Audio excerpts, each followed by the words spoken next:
Welcome, I'm Locum23, and you're joining me for The Cursed Prince, Chapter 13. You sit in the bathtub. You lean your head back and rest it on the edge of the large, expensive tub. If there's one thing I really love about this place, it's the bathtubs. It's hard to believe that I've been in this castle for an entire month, and only today do I finally have time to take a break from cleaning and use that surprise I picked up at the store. A month is a long time to wait for, well, anything. But it'll be worth it. I hope. You think back to the last few weeks. I've been pretty much trapped here, and it's been more boring than exciting. I guess when I agreed to come here until he was cured of the curse, I thought it would be more dramatic.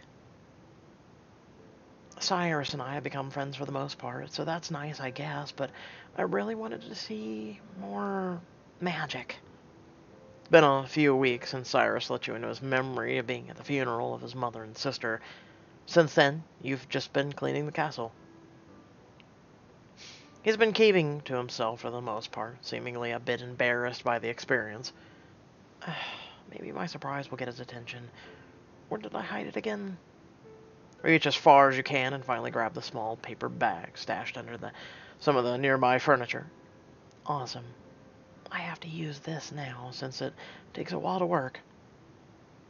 You finish preparing your surprise, waste another half an hour or so in the bathtub, and finally you're ready to rise. Scoot down in the tub and lay down in the frothy, bubble-filled water, taking in a quick deep breath, and you dunk your head under the water of the deep tub. You swish your hair around under the water and run your hands through it to get all of the soap out of it. I typically don't speak like this. It's just typically get the soap out. I love the way my hair feels like it when it's underwater. Does everyone feel like this? But it gets so tangled after a bath. Maybe I should have just rigged up a shower head or something. I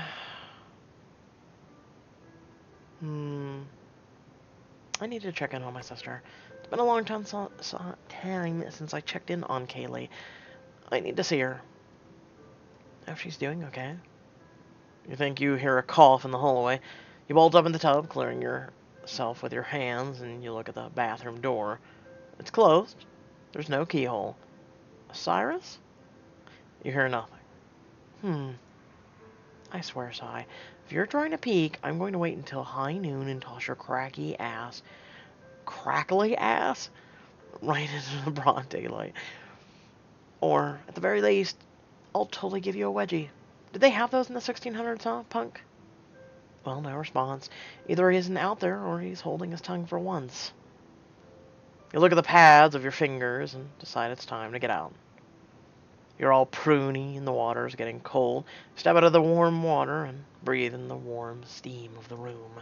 You wrap yourself tightly in your towel and look in the mirror. You see the scar on your neck from the huge gash Cyrus left you there. I don't want to hold the scar against him. He was in the animalistic state of mind, and he hadn't had anything to eat in a few centuries. That would drive anyone mad. But I'm not forgiving him for this yet. Maybe for other things, but the scar will be on my neck for the rest of my life. Probably. He just can't take it back. But at least I'm on the bottom of the men's list. There are others who need to come first. You towel dry your body and set your folded up pajamas on the counter for later. Maybe I should just get some cuter PJs. I am in the company of a prince, after all. There's a knock on the other side of the door. The only person that could be is his royal broodingness, Prince Cyrus. Boke open only your face out of the door. Open up only a crack. Well. Oh, care to join me? Were you lurking outside the bathroom? A few minutes ago, I thought I heard you out in the hall. Were you spying on me? No, but I was walking by, and I heard you, speaking to yourself. I was trying to ready myself to talk with you. I was wondering, do you happen to have any chocolate? I could have sworn I smelled some in your room. And I guess I'd like you to accept my apologies. I realize I have been ignoring my duties for the past month. I'd like to return to your list, my list of transgressions, so that I might better myself. Apology accepted. For that, at least. And yes, I have a little bit of chocolate in my room. I'm keeping it to myself. I'm not sharing. If you want some of my modern-day snacks, you'll have to wait till I get my paycheck. Why must you wound me so? Hey, listen. I've got a surprise to show you. Oh? Yep. You ready? Cyrus nods his head.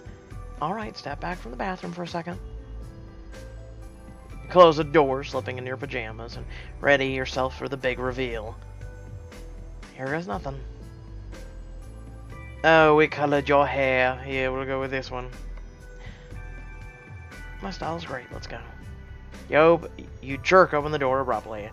You watch his eyes go from your face to your hair and then widen in surprise. Oh, what did you do to your hair? I dyed it.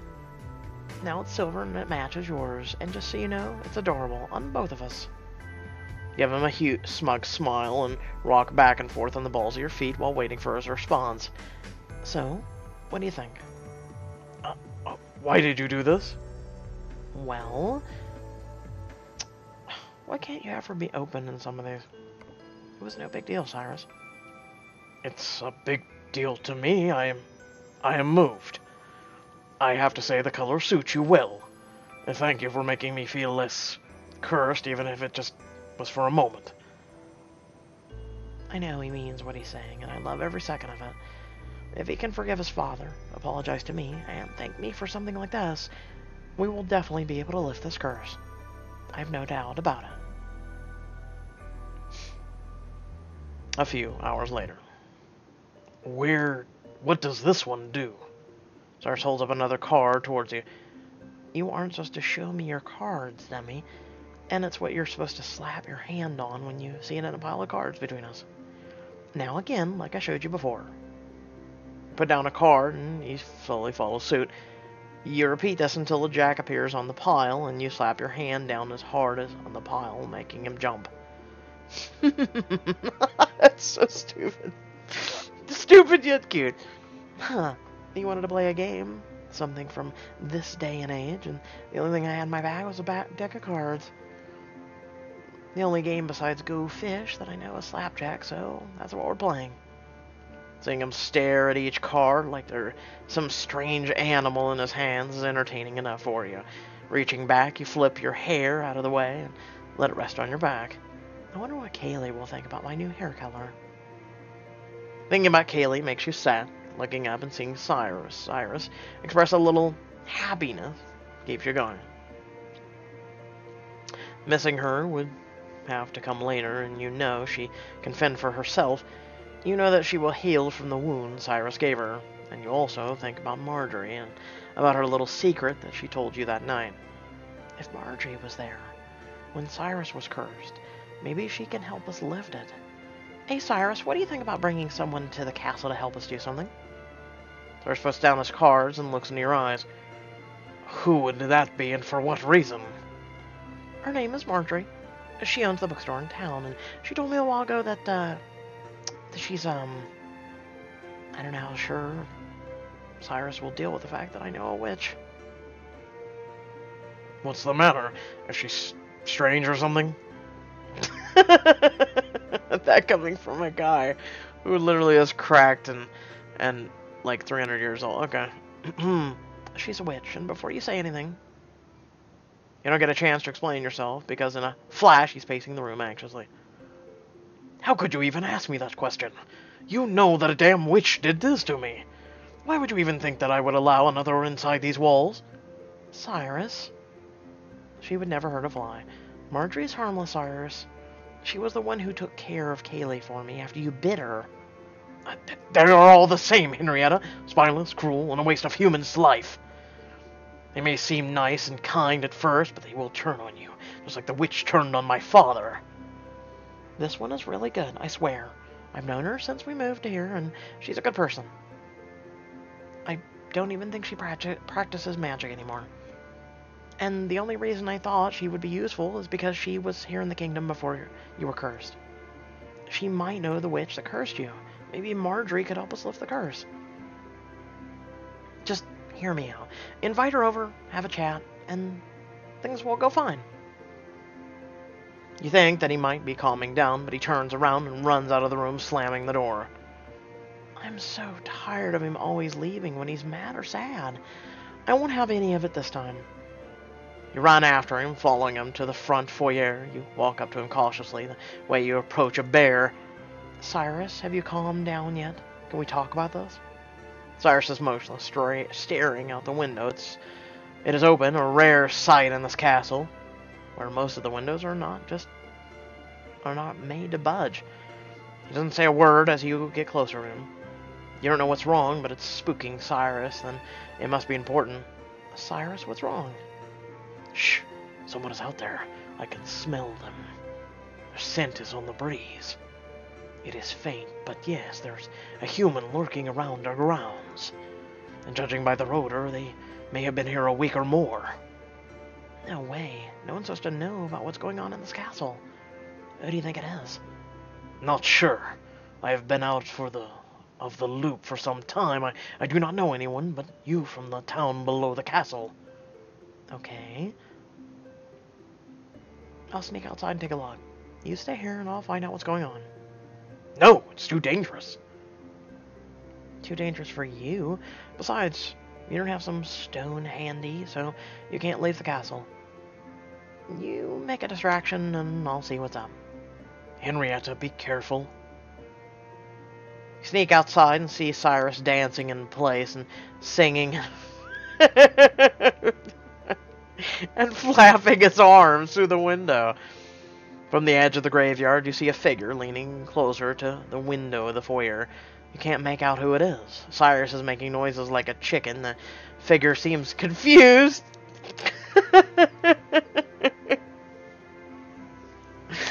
Could you imagine just exploring around a building and all of a sudden...